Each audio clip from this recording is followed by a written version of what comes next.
B Ed semester એક Gujarat university જેમાં આપનો વિષય છે બાલ્ય વ્યવસ્થા અને વિકાસ એટલે કે ચાઇલ્ડહુડ એન્ડ ગ્રોવિંગ અપ, જેમાં પ્રકરણ નંબર 10 બચાવ પ્રયુક્તિઓનો આપણે અભ્યાસ કરીશું. નમસ્કાર મિત્રો, મારું નામ છે નિલેશ દંતાની અને તમે જોઈ રહ્યા છો નિલેશ દંતાની એજ્યુકેશન ચેનલ. આ ચેનલમાં તમારા જે બીએડના સબ્જેક્ટ રિલેટેડ જેટલા પણ ટોપિક્સ હશે, જેટલા પણ ચેપ્ટર્સ હશે, તો એનું આપણે ક્લિયર કરાવીશું.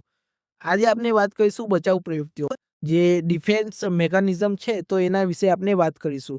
આની સરળ સમજૂતી લઈશું અને જે સ્વાધ્યાયના સવાલો છે બરાબર, તો એ પ્રશ્નોની તૈયારી પણ કરીશું. સૌ પ્રથમ આપણે અભ્યાસના મુદ્દાઓ વિશે જોઈ લઈએ કે અભ્યાસમાં શું શું છે. સૌ પ્રથમ છે બચાવ પ્રયુક્તિનો અર્થ, એટલે કે બચાવ પ્રયુક્તિઓ એટલે શું એ આપણે જોઈશું અને એના પછી વિવિધ બચાવ પ્રયુક્તિઓ, આ બંને વસ્તુનો આપણે અભ્યાસ કરવાનો રહેશે.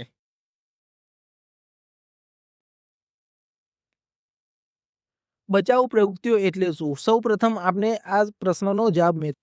વ્યક્તિને જ્યારે લક્ષ્ય પ્રાપ્તિ થતી નથી, કોઈ વ્યક્તિ, ધારો કે હું ખુદની વાત કરું કે મારું કોઈ લક્ષ્ય પ્રાપ્ત ના થાય, તો તે સમયે શું થાય કે હું તંગદિલીનો અનુભવ કરીશ. તંગદિલી એટલે કે નિરાશા મારામાં આવી જશે અને જેના પરિણામે શું થશે કે આ નિરાશા વધીને હતાશામાં આવશે. હતાશા એટલે કે ડિપ્રેશન થઈ જશે મને, અને ડિપ્રેશન ના થાય તો વૈલફ્ય થશે. વૈલફ્ય એટલે કે હું પોતાને ફેલિયર માનીશ.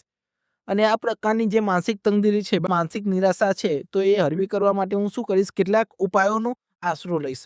અને આ ઉપાયોનું શું કહેવાય, બચાવ પ્રયુક્તિઓ કે ડિફેન્સ મિકેનિઝમ કહેવામાં આવે છે. તમે સમજી ગયા ને? સામાન્ય શબ્દોમાં શું કીધું કે વ્યક્તિ હોય, પોતાનો જે ટાર્ગેટ હોય એ અચીવ ના કરી શકે અને પોતે ડિપ્રેશનમાં જતો રહે, તો એ ડિપ્રેશનમાંથી બહાર નીકળવા માટે જેટલા પણ જે એ ઉપાયો ઉપયોગ કરે છે, તો એને શું કહેવાય, બચાવ પ્રયુક્તિઓ કહેવામાં આવે છે. મુખ્યત્વે શું થાય કે અજાગૃતપણે પોતાની જે આબરૂ હોય એ ન જાય, પોતાનો સ્વ એટલે કે પોતાનો ઈગો હોય, ઈગો હર્ટ ના થાય. મેઇન વસ્તુ આ રહી કે અજાગૃતપણે આબરૂ ન જાય, પોતાનો ઈગો ન ઘવાય અને હિનપતનો ભાવ પેદા ન થાય. હિનપત એટલે કે પોતે પોતાની જાતને નાની કે તુચ્છ ના ગણે. એના માટે વ્યક્તિ શું કરે કે પોતાના બચાવ માટે જે માર્ગો કે પ્રયુક્તિઓનો ઉપયોગ કરે છે, તેને શું કહેવાય, બચાવ પ્રયુક્તિઓ કહેવામાં આવે છે. આ પ્રયુક્તિઓ વ્યક્તિની માટે સેફ્ટી વાલ્વની ગરજ સારે છે. સેફ્ટી વાલ્વ એટલે કે શું કે સેલ્ફ ડિફેન્સ, પોતાના માટે એક સેલ્ફ ડિફેન્સની ગરજ સારે છે અને ચિંતા હોય કે ભય હોય તો તેમાંથી મુક્ત કરે છે. હવે આપણે વિવિધ બચાવ પ્રયુક્તિઓ વિશે અભ્યાસ કરીશું.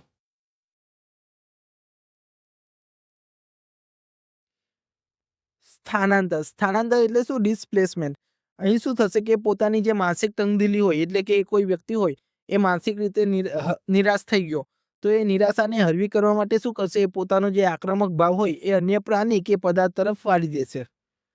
સ્થાનાંતર વિશે આપણે ડિટેલ્સમાં આગળ અભ્યાસ કરીશું. તે બાદ આવે પ્રક્ષેપણ. પ્રક્ષેપણ એટલે કે પ્રોજેક્શન. પ્રોજેક્શનમાં શું થાય કે કોઈ પણ મારા પોતાના દોષો છે, મારા પોતાના દોષો હોય કે મારા પોતાની નિષ્ફળતા હોય, તો હું અન્ય વ્યક્તિ ઉપર ઢોળી દઈશ. એટલે કે હું મારી ભૂલનો સ્વીકાર નહીં કરું અને એના માટે કોઈ બીજા વ્યક્તિને જવાબદાર ગણીશ. એને શું કહેવાય, પ્રક્ષેપણ કહેવાય. ત્યારબાદ આવે ઉદ્વિકીકરણ. ઉદ્વિકીકરણ એટલે કે સબલિમિટેશન. સબલિમિટેશનમાં શું થાય કે સામાજિક રીતે અસ્વીકાર્ય વૃત્તિઓ, બરાબર, સામાજિક રીતે અસ્વીકાર્ય વૃત્તિઓને સમાજ માન્ય અને સર્જનાત્મક માર્ગે સંતોષવી. એટલે કે અમુક વૃત્તિઓ હોય એ અસ્વીકાર્ય હોય અને સમાજમાં માન્ય ગણાતી ના હોય. જેમ કે અમુક છોકરા હોય તો બહુ ગુસ્સો કરે, બહુ જલ્દી એમને ગુસ્સો આવી જાય, તો આ ગુસ્સાઓનો ઉપયોગ એમને પોતાના ફાયદા માટે કરવો જોઈએ. જેમ કે પોલીસ ખાતું હોય તો એમાં એ જોઈન થઈ જાય તો મોટા ભાગે પોતાની કારકિર્દીમાં ફાયદો ઉઠાવી શકે છે. ત્યારબાદ આવે પરાગતિ. પરાગતિ એટલે કે રિગ્રેશન. અહીં શું થશે કે કોઈ પુખ્ત વયની વ્યક્તિ હશે, કોઈ મેચ્યોર વ્યક્તિ હશે, તો એ નાના બાળક જેવું વર્તન કરશે અને પોતાની જે કક્ષા છે તો એનાથી નિમ્ન કક્ષાએ પાછો જતો રહેશે. તો એને શું કહેવાય, પરાગતિ કહેવાય. ઉધ્વગતિ એટલે કે ઉપર જવું અને પરાગતિ એટલે કે નીચે આવવું. આમાં વ્યક્તિ છે તો એની મેચ્યોરિટીને ધ્યાનમાં રાખીને અને એનું બિહેવિયર સેન્ટરમાં રાખવાનું આપણે. ત્યારબાદ આવે એકાધિક વ્યક્તિત્વ વિકાર એટલે કે multiple personality disorder. Multiple personality disorder વિશે પણ અહીં વાત કરવામાં આવી છે. તમને જાણ હોય તો એક વ્યક્તિ હોય તો એની વ્યક્તિત્વ એટલે કે કોઈ વ્યક્તિ હોય એની પર્સનાલિટી, એના અંદર કોઈ બીજા વ્યક્તિઓની અલગ અને નવી અને સ્થાયી એટલે હંમેશા માટે પર્સનાલિટી આવી જાય, એને શું કહેવાય, મલ્ટિપલ પર્સનાલિટી ડિસઓર્ડર. આ એક મનોવૈજ્ઞાનિક બીમારી છે જેના વિશે પણ આપણે આગળ સમજૂતી મેળવીશું. અને છેલ્લે છે અસ્વીકાર. અસ્વીકાર એટલે શું? કે ડિનાયલ. ડિનાયલ એટલે શું? કે કોઈ ઘટના બની હોય, વાસ્તવિક ઘટના બની હોય અને એ વાસ્તવિક ઘટનાનો સ્વીકાર કરવો જ વ્યક્તિ સમર્થન ના આપતો હોય તો તેને શું કહેવાય? અસ્વીકાર કહેવાય. આ વિશે પણ આપણે આગળ અભ્યાસ કરીશું. સૌપ્રથમ આપણે વાત કરીએ સ્થાનાંતરની. તો સ્થાનાંતર એટલે શું? સ્થાનાંતર એટલે કે ડિસ્પ્લેસમેન્ટ. ડિસ્પ્લેસમેન્ટમાં શું કીધું કે કેટલીક વાર એવું બનતું હોય કે વ્યક્તિ હોય કોઈ કારણસર પોતાનો જે તીવ્ર અને કોઈ મનોભાવ હોય એ કોઈ વ્યક્તિ કે પદાર્થ ઉપર પ્રત્યેક આક્રમક ભાવ સીધી રીતે પ્રગટ કરી શકતી નથી. આ સંજોગોમાં તે પોતાની માનસિક તંગદિલી હળવી કરવા માટે શું કરે? પોતાનો આક્રમક ભાવ અન્ય તરફ વારી દે છે. જેને શું કહેવાય? મનોવિજ્ઞાનની ભાષામાં સ્થાનાંકીકરણ કહેવાય છે. હવે સમજી લો કે મને કોઈ વ્યક્તિ ઉપર ગુસ્સો આવ્યો અને મારે જાનથી મારી દેવું છે એ વ્યક્તિને, પરંતુ હું એ વસ્તુ તો કરી ના શકું, તો હું આ ગુસ્સો ઉતારવા માટે કોઈ બીજી જગ્યાએ વાળી દઈશ. તો એને શું કહેવાય? સ્થાનાંતરીકરણ કહેવાય. સ્થાનાંતરીકરણના રોજિંદા જીવનના ઉદાહરણો અહીંયા આપવામાં આવ્યા છે. આચાર્યથી દુભાયેલો શિક્ષક પોતાનો ગુસ્સો વિદ્યાર્થીઓ પર ઉતારે છે. શિક્ષકના આચાર્ય કંઈ બોલી દે તો એનો ગુસ્સો એ વિદ્યાર્થીઓ પર ઉતારે. એ સિવાય સાસુથી દુભાયેલી વહુ પોતાના બાળકોને મારે છે. વાંક સાસુનો હોય પરંતુ એના બાળકોને મારવાનું કરે. તો એ પણ સ્થાનાંતરનું એક ઉદાહરણ છે. ત્રીજું છે ઓફિસમાં એક અધિકારીના વતનથી ઘવાયેલા ક્લાર્ક ઘરે આવીને પોતાના ઘરવાળા પર ગુસ્સો ઠાલવે. હવે આ ત્રણેય પરિસ્થિતિમાં તમે જોશો કે વ્યક્તિ છે તો એના ઉપરના હોદ્દેદારને કંઈ કહી શકતો નથી. તો એ શું કરે? પોતાનો જે ગુસ્સો છે એને ઠાલવવા માટે એની સમકક્ષ કે એનાથી નીચેની જે કક્ષાના લોકો હોય તો એના પર પોતાનો ગુસ્સો વારી દે છે. હવે આપણે જોઈશું આત્મહત્યા અને સ્થાનાંતર વચ્ચેનો તફાવત. બરાબર. ક્યારેક એવા સંજોગો પણ ઊભા થાય છે કે વ્યક્તિ પોતાનો આક્રમક ભાવ હોય, કોઈ વ્યક્તિ હોય તો પોતાનો ગુસ્સો છે અન્ય કોઈની તરફ વ્યક્ત કરી શકતી નથી. ઘણીવાર એવું થાય કે જે સીધા લોકો હોય કે જે લડાઈ ઝઘડા ના કરતા હોય તો એ પોતાનો ગુસ્સો અન્ય વ્યક્તિ ઉપર ના નાખી શકે. આવા સમયે શું થાય કે વ્યક્તિ છે પોતાના પર જ આક્રમક બનીને આપઘાત કરી બેસે છે. અહીં શું થાય કે વ્યક્તિ પોતાના ઉપર જ આક્રમણ કરે અને આપઘાત એટલે કે સુસાઇડ કરી બેસે છે.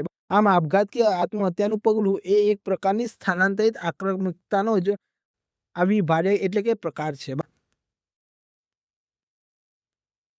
કોઈ વ્યક્તિ છે તો એ ગુસ્સો ઉતારી ના શકે તો એ અંદર ને અંદર જે વેરી ભાવ હોય તે અંદર ને અંદર રાખે અને પછી વધારે એને સહન ના થતું હોય તો એ વ્યક્તિ આત્મહત્યાના પ્રયાસ કરે છે. જે સ્થાનાંતર છે તો એના કારણે જ થાય છે. હવે આપણે અભ્યાસ કરીશું પ્રક્ષેપણ. પ્રક્ષેપણ એટલે કે પ્રોજેક્શન. પ્રોજેક્શન વિશે આપણે અભ્યાસ કરીશું કે પ્રોજેક્શનનો અર્થ શું થાય. કોઈ વ્યક્તિ પોતાની જે પ્રતિષ્ઠા છે કે મોભો છે એ જાળવી રાખવા માટે શું કરે? જે પોતાના દોષો હોય કે પોતાની જે ખામીઓ હોય એ અન્ય વ્યક્તિ ઉપર ઢોળી દે છે. ધારો કે મારે પોતાની આબરૂ બચાવવી હોય કે મારો પોતાની મોભો જાળવવો હોય તો હું શું કહીશ? જે મારી ખામીઓ હોય કે દોષો હોય એ અન્ય વ્યક્તિ ઉપર ઢોળી દઈશ. ત્યારે તેને શું કહેવાય? પ્રક્ષેપણ કહેવામાં આવે છે કે પ્રોજેક્શન કહેવામાં આવે છે. પોતાની જે ભૂલો હતી એનું પ્રોજેક્શન અન્ય વ્યક્તિ ઉપર કરી દેવું, અન્ય વ્યક્તિને ટ્રાન્સફર કરી દેવું.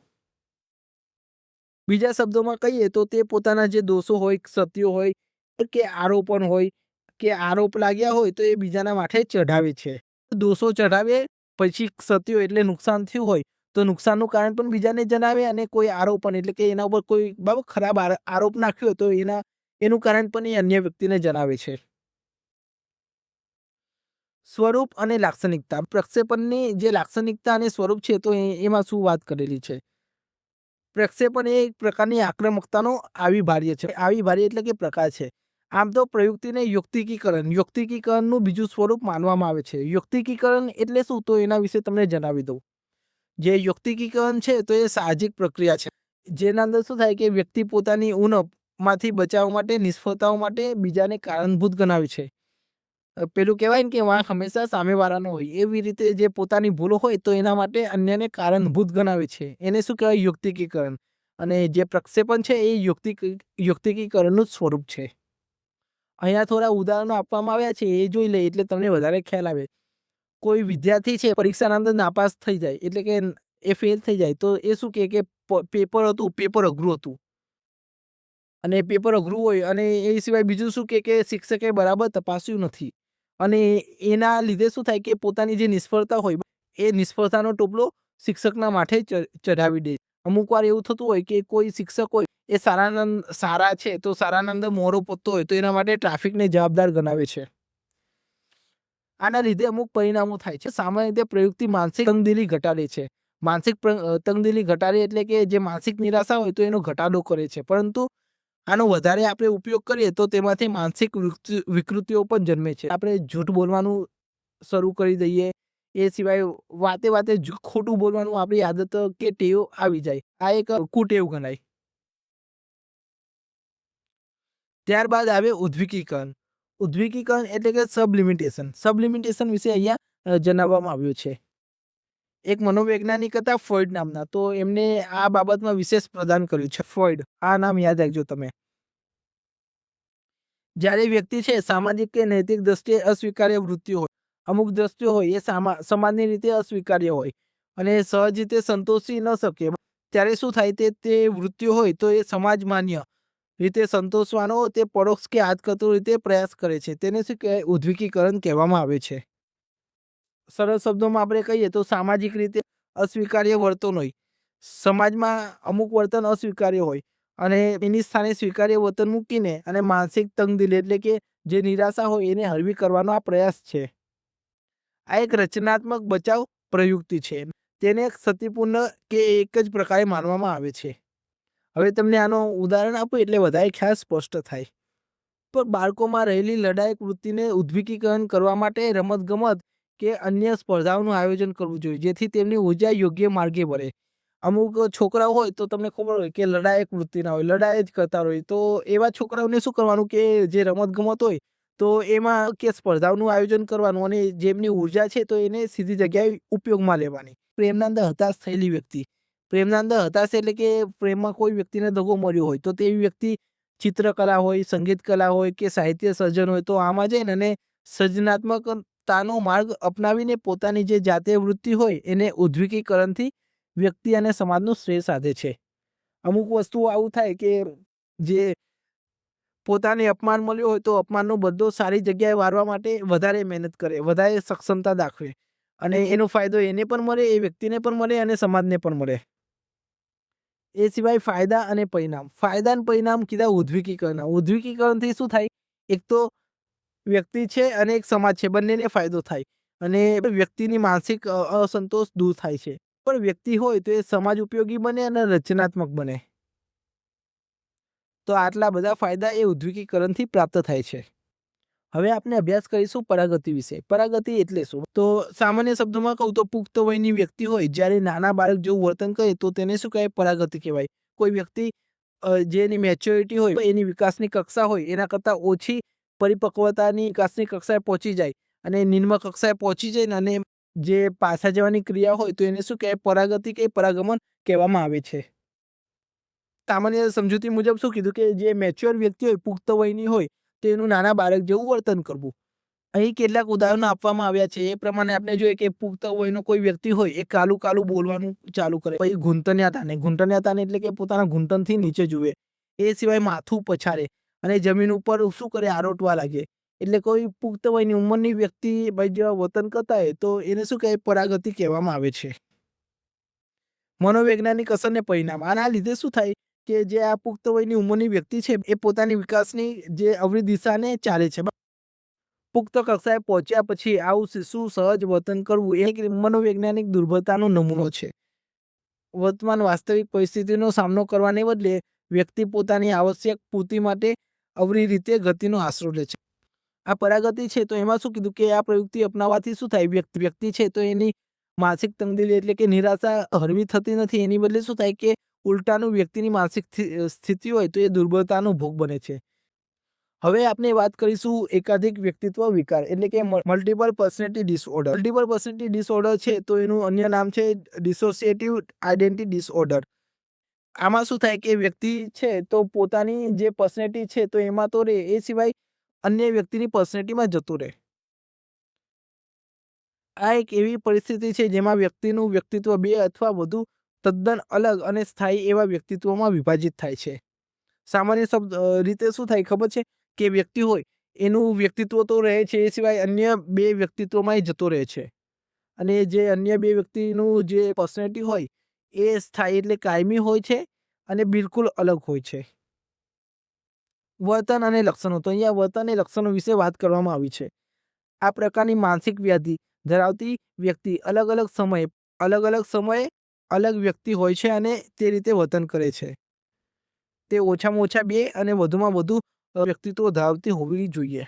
જ્યારે આવી વ્યક્તિ છે માનસિક તણાવથી અને ડિપ્રેશન તીવ્ર અનુભૂતિ કરે છે, ત્યારે તે એક વ્યક્તિત્વમાંથી બીજા વ્યક્તિત્વમાં સરી જાય છે અને શું થાય કે કોઈ અલગ જ વ્યક્તિ હોય તેવી રીતે વર્તવા લાગે છે.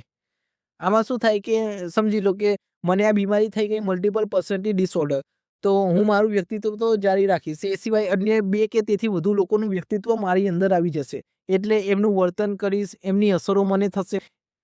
આ એક પ્રકારના વ્યક્તિત્વમાંથી બીજા પ્રકારના વ્યક્તિત્વમાં થતું રૂપાંતર અચાનક હોય છે અને મોટા ભાગે માનસિક દબાણની પરિસ્થિતિમાં ઊભું થાય છે. જે મેન્ટલ પ્રેશર હોય તો એ વ્યક્તિને આ વધારે થાય છે. આમાં શું થાય કે વ્યક્તિ હોય પોતાની જે પર્સનાલિટી હોય, પોતાની જે યાદશક્તિ હોય તો એ ભૂલી જાય છે.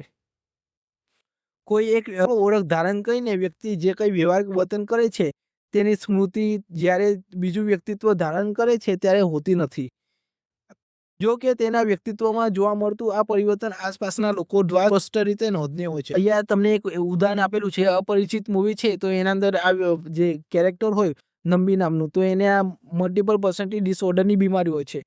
એ શું કરે કે પોતાની જે ઓરિજિનલ પર્સનાલિટી હોય એને તો જાળવી રાખે, એ સિવાય અન્ય આ એક પર્સનાલિટી અપરિચિત વાળી અને એક આ જે લવ ઇન્ટરેસ્ટ વાળી જે તો એના અંદર પણ એ જતું રહે.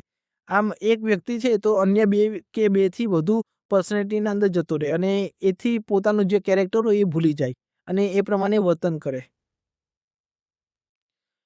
વ્યક્તિત્વ વચ્ચેનો વિરોધાભાસ, મોટા ભાગના કિસ્સામાં શું થાય કે બંને વ્યક્તિ હોય એ તદ્દન વિરોધાભાસી હોય છે. જેમ કે આ પર્સનાલિટી છે અને આ પર્સનાલિટી છે, બંને એકબીજાથી ડિફરન્ટ હોય છે. બરાબર, તમને ખ્યાલ હોય તે મુજબ દરેક વ્યક્તિત્વને પોતાની અલગ યાદો હોય, વર્તન હોય, તરાવ એટલે કે પેટર્ન હોય અને સામાજિક સંબંધો અને ટેવો હોય છે જે તેના વર્તનને નિયંત્રિત કરે છે. તો આ વાત થઈ મલ્ટિપલ પર્સનાલિટી ડિસઓર્ડર એટલે કે એકાધિક વ્યક્તિત્વ વિકારની. અંતે આપનું આવે અસ્વીકાર. અસ્વીકાર એટલે કે ડિનાયલ. ડિનાયલ વિશે આપણે સમજૂતી પ્રાપ્ત કરીએ કે ડિનાયલ એટલે શું. જ્યારે વ્યક્તિ વાસ્તવિકતાનો સામનો કરવા તૈયાર હોતો નથી, એવી પરિસ્થિતિ થાય કે આપણે વાસ્તવિકતાનો સામનો ના કરી શકીએ, આપણે અસમર્થ બની જઈએ, ત્યારે શું થાય કે વ્યક્તિ હોય વાસ્તવિકતાનો અનુભવ કરવાનો કે સ્વીકાર કરવાનો ઇનકાર કરે છે. આ એક ખતરનાક બચાવ પ્રવૃત્તિ છે. આનું કારણ શું કે લાંબા ગાળે વ્યક્તિએ તેના પરિણામો ભોગવવા પડે છે. અહીંયા અમુક ઉદાહરણ ધારો કે કોઈ પ્રિયજનના મૃત્યુથી કોઈ બહુ ચાહીતો વ્યક્તિ હોય એ એક્સપાયર થઈ જાય, તો એના લીધે શું થાય કે વ્યક્તિ તેના મૃત્યુને સ્વીકારવા તૈયાર થતી નથી. હું એક્સેપ્ટ ના કરું કે આ વ્યક્તિ એક્સપાયર થઈ ગઈ. એ સિવાય ધૂમ્રપાન કે દારૂનું વ્યસન કરતી વ્યક્તિ હોય એ ક્યારેક પણ સ્વીકારશે નહીં કે આ આદતો એના માટે હાનિકારક છે અથવા એ પોતે વ્યસની છે એવું એ વ્યક્તિ સ્વીકારશે જ નહીં. તો આ મિત્રો આપનું આ ચેપ્ટર પૂર્ણ થયું. હવે સ્વાધ્યાયના અમુક સવાલો જોઈ લે એટલે વધારે ખ્યાલ સ્પષ્ટ થાય. હવે મિત્રો આપણે સ્વાધ્યાયની વાત કરીએ તો સ્વાધ્યાયમાં 2 પ્રશ્નો છે. પહેલો છે બચાવ પ્રયુક્તિ એટલે શું અને વિવિધ બચાવ પ્રયુક્તિઓ જણાવી અને પ્રક્ષેપણ વિશે નોંધ લખો. એટલે પ્રક્ષેપણ છે, પ્રોજેક્શન વિશે તમારે સ્પેશિયલી લખવાનું છે આમાં. અને આમાં શું કીધું કે વિવિધ બચાવ પ્રવૃત્તિઓ ટૂંકમાં સમજાવો. કોઈ પણ લક્ષ્ય પ્રાપ્તિ ના થાય વ્યક્તિની ત્યારે તે અમુક હતાશા કે નિરાશામાં જતો રહે છે અને તેનાથી બહાર નીકળવા માટે જે યુક્તિઓ પ્રયુક્તિઓનો ઉપયોગ કરે છે તેને શું કહેવાય? બચાવ પ્રયુક્તિઓ કહેવાય. અને વિવિધ બચાવ પ્રયુક્તિઓ જણાવો. ટોટલી જે 6 પ્રકાર છે તો તમારે 6 વિશે થોડું લખવાનું રહેશે. અંતે મિત્રો ભણવાની મજા આવી હોય અને તમારે હજુ પણ વધારે સારા વિડીયો જોઈતા હોય તો આ ચેનલને સબસ્ક્રાઇબ કરી રાખજો અને તમારા ટોપિક પણ જણાવતા રહેજો. તેમજ આ વિડીયો છે તો તેને લાઈક, કોમેન્ટ અને શેર કરી દેજો અને ચેનલને સબસ્ક્રાઇબ કરવાનું ભૂલતા નહીં. તેમજ કોઈ પણ તમને ક્વેરી હોય તો આ મારો WhatsApp નંબર આપ્યો છે, તમે ગમે ત્યારે ટેક્સ્ટ કરી શકો છો. જય હિન્દ, જય ભારત.